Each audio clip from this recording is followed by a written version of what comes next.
Mapaparami ka talaga ng kain kapag ganito yung ulam na lulutuin mo. Kaya naman ngayong araw, i-share ko sa inyo kung paano ko nga ba niluto itong napakasarap at nagmamantika na pork binagoongan. At syempre, sinamahan pa natin na napakasarap na lechon kawali, kaya talagang mapaparami ka ng kain. Meron ako ditong pork belly, pakuluan lang natin ito para mas masarap. Lagyan natin nga ng maraming garlic, onion, peppercorn at asin. Lagyan din natin ito ng water at pakuluin lang natin hanggang sa lumambot.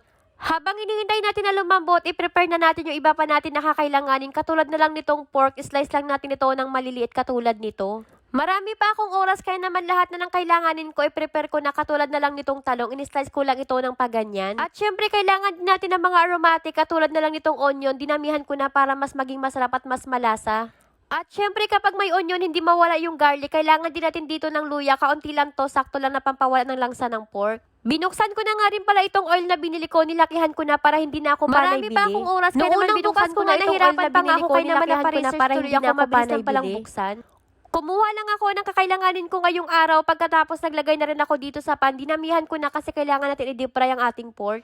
Ito na nga pala yung pork belly na pinalambot natin kanina, tingnan mo naman yan kung gaano kalambot. Bago natin ito prituhin, budburan lang natin ng asin itong balat para mas masarap. Kahit hindi pa mainit yung mantika, nilagay ko na yung pork belly para hindi magtalsikan. Dito naman sa same pan, binawasan ko lang ito ng mantika at dito ko na prinito itong mga talong. Pagkaluto naman ng talong, inilagay ko na dito itong mga pork, tinanggal ko lang yung mantika. Lagyan lang natin ito ng water para mas lumambot pa at ayan sa mga oras na yan malambot na to. Kaya naman ilalagay na natin dito yung mga aromatic natin. Lagay na natin dito yung luya, garlic, onion, haluin lang natin to at kailangan din pala natin dito ng kamatis. Ayan, halo-halo lang at takpan din natin ito para maluto yung kamatis. Naluto na yung kamatis, haluin lang natin pagkatapos maglagay na tayo dito ng 2 kutsara na bagoong. Yung bagoong nga pala na ginamit ko dito is Barrio Festa. Pagkatapos halu-haluin mo lang at ilagay na natin dito yung gata. I-season lang natin ito ng paminta at ng kaunting sugar, pampabalance ng lasa at kaunting liquid seasoning. Haluin lang natin to at simmer lang natin ng ilang minutes para maluto pa yung gata. Ito na nga pala yung lechon kawali na prinito ko kanina. Hihiwain natin to kaya naman papahinggan nyo kung gaano to ka-crispy.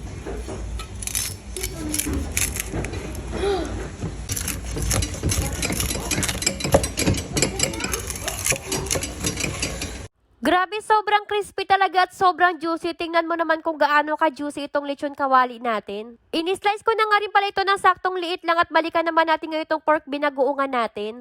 Luto na ito, kaya naman pwede natin ilagay dito yung mga talong na prinito natin kanina. Ilagay na rin natin dito itong lechon kawali natin. Grabe, tingnan mo naman to kung gaano yan kasarap. Mapaparami ka talaga ng kain kapag ganito yung ulam mo kasi yung pork binagoongan natin nagmamantika at syempre sinamahan mo pa ito ng ating napakasarap din na lechon kawali. Ito na ang ating crispy binagoongan. Ayan o, sarap. With talong. Oh, napakasarap ito. Tapos yung kanin bahaw na sauce. Yan o.